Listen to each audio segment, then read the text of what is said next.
नमस्कार दोस्तों, आर्ट्स वाला यूट्यूब चैनल पर आप सभी का स्वागत है। तो चलिए आज की क्लास शुरू करते हैं। आज हम लोग जानेंगे हिस्ट्री के बारे में, यानी हिस्ट्री क्लास 10th के बारे में देखेंगे, जो कि चैप्टर नंबर 1 है। चैप्टर नंबर 1 है यूरोप में राष्ट्रवाद। इसी का महत्वपूर्ण प्रश्न उत्तर देखेंगे। तो चलिए शुरू करते हैं। इसमें long and short answer type question देखेंगे, लघु उत्तरीय, दीर्घ उत्तरीय प्रश्न उत्तर। तो चलिए शुरू करते हैं, जो कि बिहार बोर्ड के लिए एवं अन्य बोर्ड के लिए भी महत्वपूर्ण होने वाला है। तो चलिए शुरू करते हैं। यूरोप में राष्ट्रवाद है। चैप्टर का नाम क्या है? पहला, यूरोप में राष्ट्रवाद है। यूरोप में राष्ट्रवाद, इसी का महत्वपूर्ण प्रश्न उत्तर देखेंगे। तो चलिए शुरू करते हैं।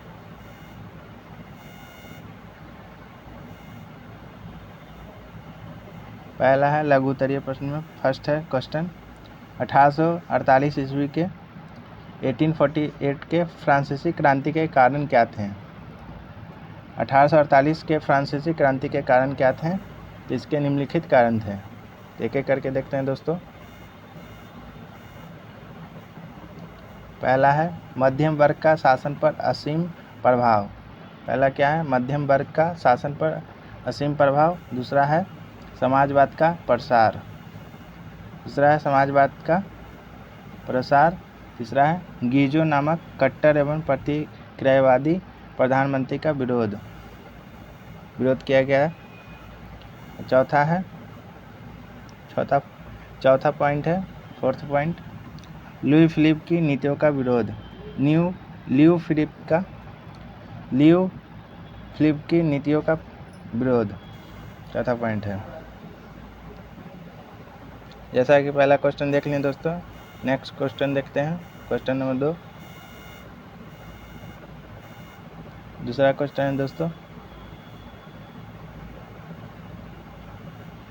क्वेश्चन नंबर दूसरा है, इटली जर्मनी के एकीकरण में ऑस्ट्रिया की क्या भूमिका थी? इटली जर्मनी के एकीकरण में ऑस्ट्रिया की क्या भूमिका थी? उत्तर है आंसर में, ऑस्ट्रिया द्वारा इटली के कुछ भागों पर आक्रमण किए जाने लगा, जिसमें सार्डिनिया के शासक चार्ल्स एल्बर्ट की पराजय हो गई। जिसमें सार्डिया के शासक थे चार्ल्स एल्बर्ट की पराजय हो गई, यानी हार हो गई। ऑस्ट्रिया के हस्तक्षेप से इटली में जनवादी आंदोलन को कुचल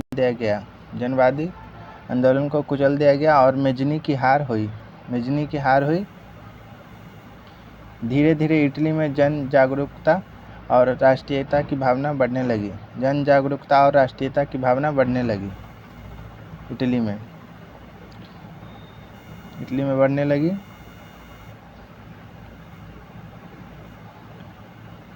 जर्मन राज्यों में बढ़ते हुए विद्रोह को ऑस्ट्रिया और प्रसा ने मिलकर दबाया। इसलिए उन्होंने महत्वपूर्ण भूमिका अदा की, ऑस्ट्रिया ने। क्वेश्चन नंबर 2 हो गया दोस्तों।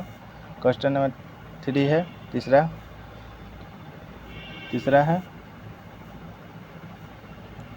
यूरोप में राष्ट्रवाद को फैलाने में नेपोलियन बोनापार्ट किस तरह सहायक हुए?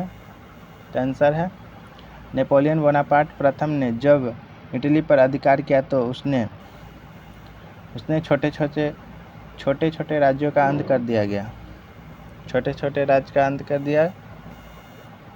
उसने क्या किया? तो रिगाओ, फेरारा, बोलोना तथा मोडेना को मिलाकर एक छोटे से गणराज्य की स्थापना कर दी थी। रिगाओ, फेरारा, बोलोना तथा मेडोना को मिलाकर एक छोटे से गणराज्य की स्थापना कर दी। इसे ट्रांसपर्निया गणतंत्र कहा गया था। इससे वहाँ के लोगों में राष्ट्रीयता की भावना का प्रादुर्भाव हुआ, यानी उत्पन्न हुआ। चौथा क्वेश्चन है दोस्तों, जो कि इम्पोर्टेंट क्वेश्चन है, महत्वपूर्ण है।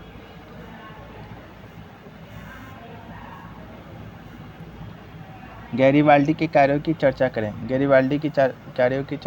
जो कि आंसर है, गैरीबाल्डी पेशे से एक नाविक था। गैरिबाल्डी एक क्या थे, पेशे से नाविक थे और मेजनी के विचारों का समर्थक थे।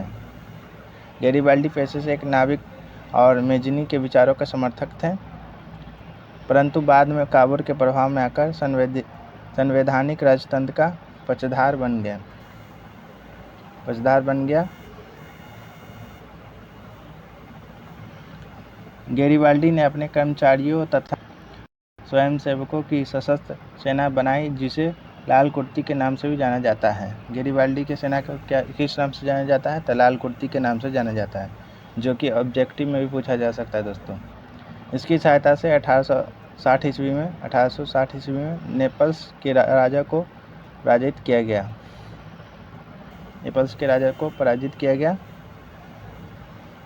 1860 ईस्वी में।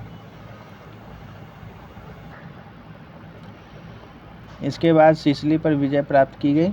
सिसिली पर इन रियासतों की अधिकांश जनता बुर्बो राजवंश के निरंकुश शासन से तंग आकर गैरिबाल्डी का समर्थन बन गए। बुर्बो वंश के निरंकुश शासन से तंग आकर गैरिबाल्डी का समर्थक बन गए, गैरिबाल्डी का साथ देने लगे। गैरिबाल्डी ने यहाँ गणतंत्र की स्थापना की तथा विक्टर एमेनुएल के प्रतिनिधि के रूप में वहाँ की सत्ता संभाली। बाद में उसने काबूल के परामर्श पर पोप पर कब्जा कर लिया। इसके बाद उसने अपने सारे जीते हुए इलाकों को विक्टर एमेनुएल को सौंप दिए। गैरिबाल्डी जो भी अपने जीते हुए इलाके क्षेत्र था, विक्टर एमेनुएल को सौंप दिए। उसने विक्टर को संयुक्त इटली का राजा घोषित कर दिया और सार्डिनिया का नाम बदलकर इटली राज कर दिया गया। यानी इटली का पुराना नाम पूछा जा सकता है तो सार्डिनिया था, जो नाम बदलकर इटली राज कर दिया गया। लघु उत्तरीय प्रश्न उत्तर देख लिए दोस्तों। अब दीर्घ उत्तरीय प्रश्न उत्तर देखते हैं। पहला है क्वेश्चन, इटली के एकीकरण में मेजनी, काबूल और गैरिबाल्डी के योगदानों का वर्णन करें। इटली के एकीकरण में मेजनी, काबूल और गैरिबाल्डी के योगदानों का वर्णन करें। तो उत्तर है मेजनी काबूल का योगदान। मेजनी साहित्यकार, गणतांत्रिक विचारों का समर्थक और योग्य सेनापति था। कौन था? तो मेजनी था। मेटरनिक युग के पतन के बाद भिन्न परिस्थितियों में इटली में मेजनी का प्रादुर्भाव हुआ। मेजनी का योगदान देखते हैं दोस्तों। मेजनी का योगदान, मेजनी यंग इटली नामक संस्था का गठन किया और युवा शक्ति में विश्वास करता था। मेजनी कौन से नामक का संस्था का गठन किया था? Young Italy. युवा शक्ति में विश्वास करता था तथा कहा करता था कि यदि समाज में क्रांति लाना है तो विद्रोह का नेतृत्व युवकों के हाथ में दे दो, यानी युवा के हाथ में दे दो, उसका नारा था। यंग इटली का एकमात्र उद्देश्य इटली को ऑस्ट्रिया के प्रभाव से मुक्त कर उसका एकीकरण करना था। इटली का एकमात्र उद्देश्य क्या था? ऑस्ट्रिया के प्रभाव से मुक्त होकर उसका एकीकरण करना था, इटली का एकीकरण करना था।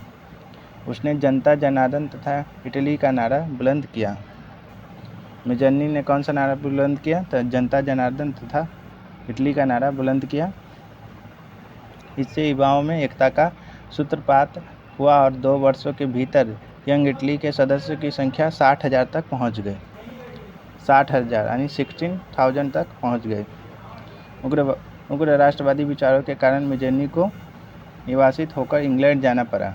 वहां से अपनी रचनाओं द्वारा इटली के स्वाधीनता संग्राम को प्रेरित करता रहा। इटली के एकीकरण में उसे पैगंबर कहा गया है। मेजनी को इटली के एकीकरण में उसे पैगंबर कहा गया है। आगे देखते हैं दोस्तों। आगे है गैरिबाल्डी का योगदान, काबूल का योगदान। गैरिबाल्डी का योगदान, काबूल का योगदान, एक-एक करके देखते हैं दोनों का। गैरिबाल्डी को इटली का तलवार कहा जाता है। गैरिबाल्डी को क्या कहा जाता है? इटली का तलवार कहा जाता है। उसने लाल कुर्ती नामक नवयुवकों का एक संगठन कायम किया था। इसकी सहायता से उसने 1860 ईस्वी में नेपल्स के राजा को पराजित किया।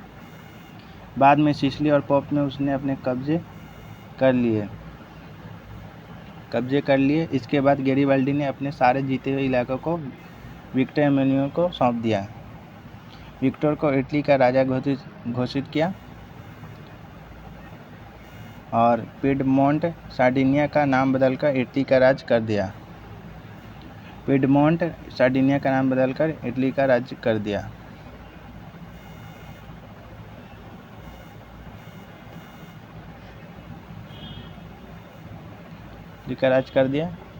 क्वेश्चन नंबर दूसरा है दोस्तों, जर्मनी के एकीकरण में बिस्मार्क की भूमिका का वर्णन करें, जो कि महत्वपूर्ण है दोस्तों, पूछा जाता है बोर्ड एग्जाम में। जर्मनी के एकीकरण में बिस्मार्क की भूमिका का वर्णन करें, तो आंसर है 1848 ईस्वी में यानी 1848 में ईस्वी को क्रांति के बाद यह स्पष्ट हो गया कि जर्मनी का एकीकरण क्रांतिकारियों के प्रयत्नों से नहीं होना था। उसका एकीकरण एक सैन्य शक्ति प्रधान साम्राज्य के रूप में शासकों द्वारा होना था। शक्ति प्रधान साम्राज्य के रूप में शासकों द्वारा होना था और इस कार्य में उसे पूरा किया बिस्मार्क ने। इस कार्य को पूरा किसने किया? तो बिस्मार्क ने पूरा किया जर्मनी के एकीकरण में। बिस्मार्क ने अपनी भूमिका निभाई। आगे है दोस्तों, जनवरी 1830 ईस्वी में विलियम प्रथम प्रूसिया का शासक बना और उसने बिस्मार्क को चांसलर नियुक्त किया। विलियम प्रथम ने प्रूसिया का शासक बना और उसने बिस्मार्क को वहाँ का चांसलर नियुक्त किया। बिस्मार्क प्रूसिया के नेतृत्व में जर्मनी का एकीकरण करना चाहता था, पर ऑस्ट्रिया उसका विरोध कर रहा था।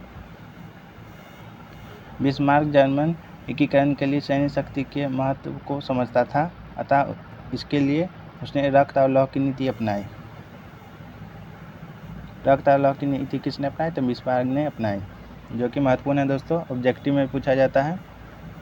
रक्त और लौह की नीति किसने अपनाई? तो बिस्मार्क ने अपनाई। उसने अपने देश में अनिवार्य सैनिक सेवा लागू कर दिया।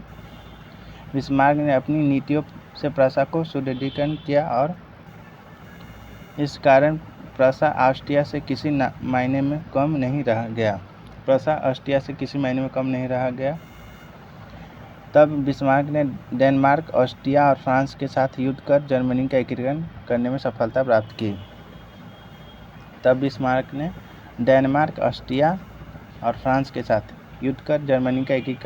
सफलता प्राप्त की।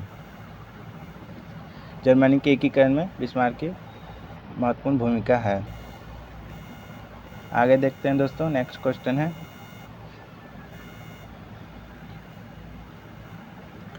क्वेश्चन नंबर थर्ड है दोस्तों, तीसरा है, जुलाई 1830 की क्रांति का विवरण दें। जुलाई 1830 की क्रांति का विवरण दें, तो आंसर है चार्ल्स दशम यानी चार्ल्स एक्स 10 एक निरंकुश एवं प्रतिक्रियावादी शासक था, जिसने फ्रांस में उभर रही राष्ट्रीयता तथा जनतंत्र भावनाओं को दबाने का कार्य किया। उसने अपने शासनकाल में संवैधानिक लोकतंत्र की राह में कई गतिरोध उत्पन्न किए। उसके द्वारा प्रतिक्रियावादी पॉलीगेनेक को प्रधानमंत्री बनाया। पॉलीगेनेक ने लुई 18 द्वारा स्थापित समान नागरिक संहिता के स्थान पर शक्तिशाली अभिजातीय वर्ग की स्थापना की तथा उसे विशेषाधिकारों से विमुक्त करने का प्रयास किया। उसके इस कदम को उदारवादियों ने चुनौती तथा क्रांति के विद्रोह षड्यंत्र समझा। प्रतिनिधि सदन एवं दूसरे उदारवादियों ने पॉलीगेनेक के विरुद्ध गहरा असंतोष प्रकट किया। चार्ल्स दशम ने इस विरोध की प्रतिक्रिया स्वरूप 25 जुलाई 1830 ईस्वी को 25 जुलाई 1830 ईस्वी को 4 अध्यादेशों के विरोध में पेरिस में क्रांति की लहर दौड़ गई और फ्रांस में 28 जुलाई से ही गृहयुद्ध प्रारंभ हो गया। फ्रांस की राजधानी पेरिस है दोस्तों, जिसमें 28 जुलाई से ही गृहयुद्ध प्रारंभ हो गया। इसे ही जुलाई 1830 की क्रांति कहते हैं। जुलाई 1830 की क्रांति किसे कहते हैं? तो इसे ही कहते हैं, जुलाई 1830 की क्रांति कहते हैं।